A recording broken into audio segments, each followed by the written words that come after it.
دنیا کے جتنے بھی تعلقات ہیں ایک وقت تک ساتھ دیتے ہیں اور پھر سب چاہنے کے باوجود چھوڑنے پر مجبور ہو جاتے ہیں۔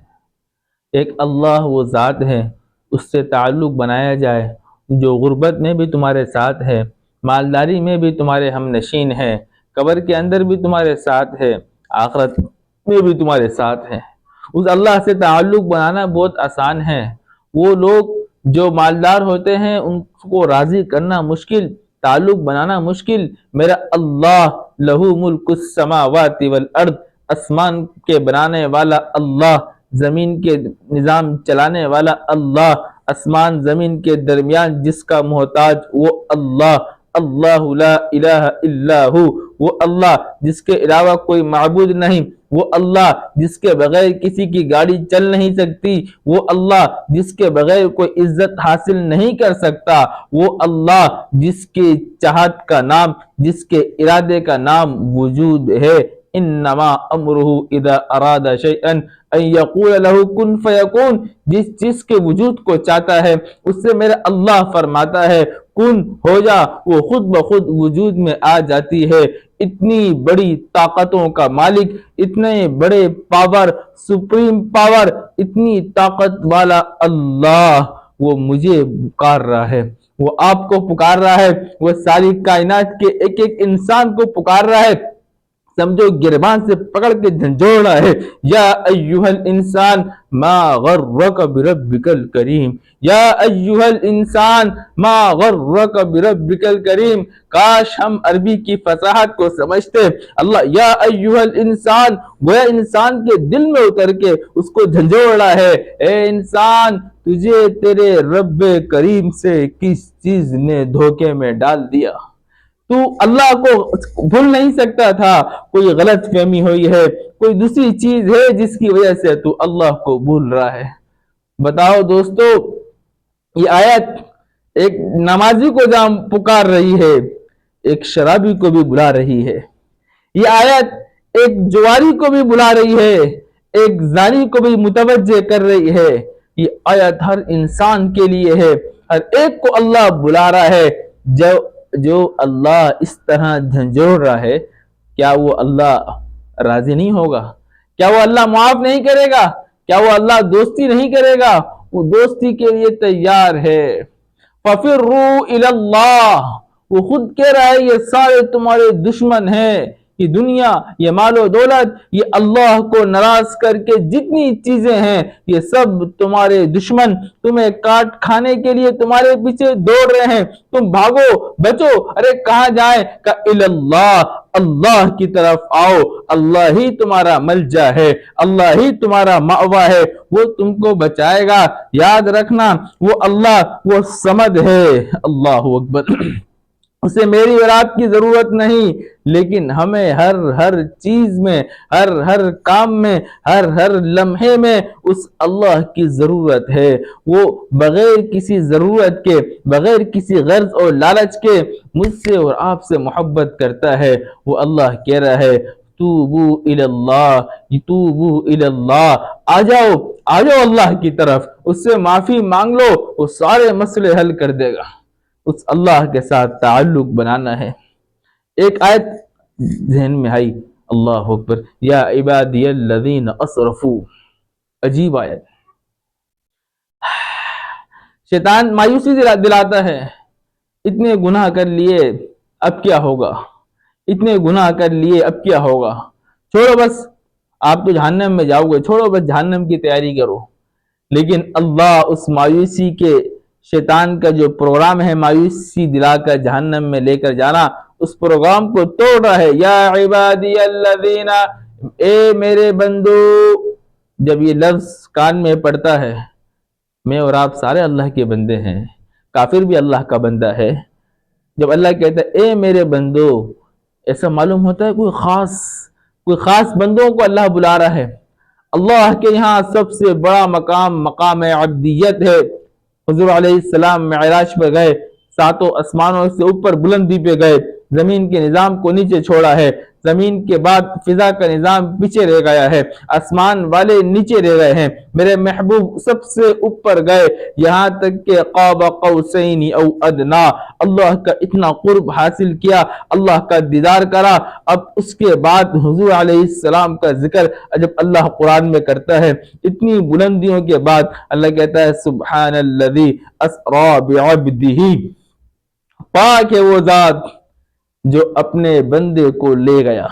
عبد عبد اپنا بندہ، عبد اور چیز ہے، عبدہ اور چیز ہے۔ اللہ کہہ رہا ہے میں اپنے بندے کو، یہ حضور علیہ السلام کو بلندی دی ہے، اللہ نے محبت کا اظہار کیا ہے۔ جہاں نبی علیہ السلام کو اللہ محبت کے اظہار کے لیے عبد کا لفظ استعمال کرتے ہیں، جب قرآن میں پڑھتا ہوں یا عبادی الذین اسرفوا، یہ آیت سامنے آتی ہے، اے میرے وہ بندو، ایسا لگتا ہے اللہ کسی خاص عبادت گزار، تہجد گزار، روزے دار، کوئی بڑے متقیوں کا ذکر کرے گا، لیکن آگے عجیب لفظ، آپ بھی تعجب کریں گے، الذین اسرفوا، اے میرے وہ بندو جنہوں نے گناہ کرتے کرتے اپنے آپ پہ ظلم کر دیا ہے، اسرفوا علی انفسہم، اپنے آپ کو ہلاکت میں ڈال دیا ہے۔ اللہ اکبر، اللہ بندہ بھی کہہ رہا ہے اور گناہ والے کام کا ذکر بھی کر رہا ہے، اے میرے وہ بندو، یعنی گناہ جتنے کر لیے اس کے باوجود تم میرے بندے ہو، میں تمہارا رب ہوں، تم میرے بندے ہو، میں تمہارا اللہ ہوں، تم توبہ کرو گے میں معافی کے لیے تیار ہوں۔ یا عبادی الذین اسرفوا، اللہ آگے کیا کہنا چاہ رہے ہیں؟ کوئی جہنم کی وعید تو نہیں سنا رہے، ارے نہیں، لا تقنطوا من رحمت اللہ، اللہ کی رحمت سے مایوس نہ ہونا۔ اللہ اکبر، اس ایک جملے میں کیا کچھ ہے، جتنے گناہ ہو جائیں اللہ کی رحمت سے مایوس نہ ہونا۔ حضور علیہ السلام کے پاس ایک آدمی آیا، حضور محبوب گناہ ہو گیا، حضور نے فرمایا کتنا بڑا گناہ ہوا ہے؟ کہا بہت بڑا گناہ ہے، اسلام لے آؤں گا کیا گناہ معاف ہو جائیں گے؟ حضور نے پوچھا ہاں بتاؤ، اللہ معاف کر دے گا؟ کہا نہیں نہیں، گناہ بہت بڑا ہے۔ کہا بتاؤ تو صحیح، کہا بہت بڑا گناہ ہے۔ آخر حضور کہنے پر مجبور ہو گئے، اللہ کے بندے یہ بتا اللہ کی رحمت زیادہ بڑی ہے یا تیرا گناہ زیادہ بڑا ہے؟ اس نے کہا نہیں، اللہ کی رحمت بڑی ہے۔ حضور نے فرمایا اسلم، اسلام لے آؤ، الاسلام یہدم ما کان قبلہ، اسلام پچھلے سب معاف کر دیتا ہے، تم اسلام لے آؤ اللہ سارے معاف کر دے گا۔ حضور نے کہا اچھا بتاؤ تو صحیح گناہ کیا ہے؟ لمبا واقعہ، حضور میری ایک بیٹی، میں سفر میں جا رہا تھا، میں نے اپنی اہلیہ سے کہا میں جا رہا ہوں اور اللہ تمہیں بیٹا دے پرورش کرنا، اگر بیٹی دے اسے زندہ دفنا دینا۔ جب میں سفر سے واپس آیا تو میں نے دیکھا گھر میں ایک چھوٹی سی بیٹی ہے، پرانا زمانہ تھا، لمبے کئی سالوں بعد سفر سے آیا، ایک چھوٹی سی بچی ہے، کھیلتی ہے، میٹھی میٹھی باتیں کرتی ہے۔ پوچھا کون ہے؟ اہلیہ نے بتایا پڑوس کی بچی ہے۔ جب رات کا وقت آیا تو بیگم نے کہا ناراض نہ ہو تو ایک بات کہوں؟ میں نے کہا بتاؤ، تو اس کی بیوی نے کہا کہ یہ تمہاری بیٹی ہے۔ بس رات بھر تڑپتا رہا، اب صبح ہوگی میں جاؤں گا، یہ ابو جہل کیا بولے گا، یہ ابو لہب کیا بولے گا، یہ امیہ کیا بولے گا، تیری بیٹی ہے، پرانے جاہلیت والے زمانے کی باتیں۔ بس صبح ہوتے ہی بچی کو لے کر گیا اور راستے میں لے آ کے ایک گرانے میں گیا، وہاں پہ گڑھا کھودا۔ بچی ابا کے بولیے بابا کیا کر رہے ہو؟ کہا بس کھودنے میں لگا ہوا ہے۔ بچی کبھی اپنے دوپٹے سے ابا کے پسینے صاف کرتی ہے، کبھی سایہ کرتی ہے، کبھی ہوا جلتی ہے، لیکن میں نے جب گڑھا پورا کھود دیا، بچی کو اٹھایا، بال سے پکڑ کر اس گڑھے میں ڈال دیا۔ بچی چیختی رہی ابا جان اگر مارنا ہے تو مجھے جنگل میں چھوڑ دو، اس طرح تو نہ کرو، جنگل کے درندے کھا جائیں گے۔ لیکن میں نے ایک نہ سنی۔ حضور کو اپنا واقعہ سنا رہا ہے، یا رسول اللہ میں پتھر ڈالتا رہا، مٹی ڈالتا رہا، وہ چیختی رہی، چلاتی رہی، لیکن میرا پتھر دل تھا، میں اس کو زندہ دفنا کر آ گیا۔ آپ بتائیں کہ اللہ مجھے معاف کرے گا؟ حضور علیہ السلام کی آنکھوں سے آنسو آ رہے ہیں، صحابہ کی آنکھوں سے آنسو آ رہے ہیں۔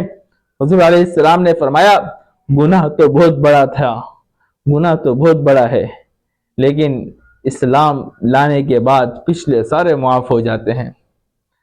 اللہ اکبر، اللہ کی رحمت بہت بڑی ہے. لا تقنطوا من رحمت اللہ انہ یغفر الذنوب جميعا. وہ سارے معاف کر دے گا، وہ سارے معاف کر دے گا. بلکہ اس سے اور زبردست حدیث اللہ کے نبی علیہ السلام نے فرمایا، من علم انی، حدیث قدسی ہے، من علم انی ذو قدرت علی مغفرت الذنوب غفرت له ولا ابالی. جس نے جان لیا میں گناہوں کو معاف کرنے پر قادر ہوں، اللہ کہتا ہے میں سارے معاف کر دوں گا، مجھے کوئی پرواہ نہیں. یا ابن آدم انک لو اتیتنی بقراب الارض خطایا لاتیتک بقرابها مغفرہ. آدم کے بیٹے، اگر ساری زمین کو تو گناہوں سے بھر کے لے آ، صرف ایشیا نہیں، یورپ 6 کے 6 بر اعظم، یہ ساری زمین کو گناہوں سے بھر کر لے کے آ جا، بس شرک نہ کیا ہو، تو میرے پاس آ جا، معافی کے لیے آ، معافی مانگتے ہوا آ. اللہ کہہ رہا ہے میں ساری زمین کو معافی سے بھر کے لے آؤں گا. یا ابن آدم لو بلغت ذنوبک عنان السماء. اے آدم کے بیٹے، تیرے گناہ آسمان کے بادلوں تک پہنچ جائیں، زمین پوری بھر جائے، فضا بھر جائے، اوپر بھر جائے، یہاں تک کہ آسمان کے بادلوں تک تیرے گناہ پہنچ جائیں، اور پھر تو آئے میرے پاس معافی کے لیے.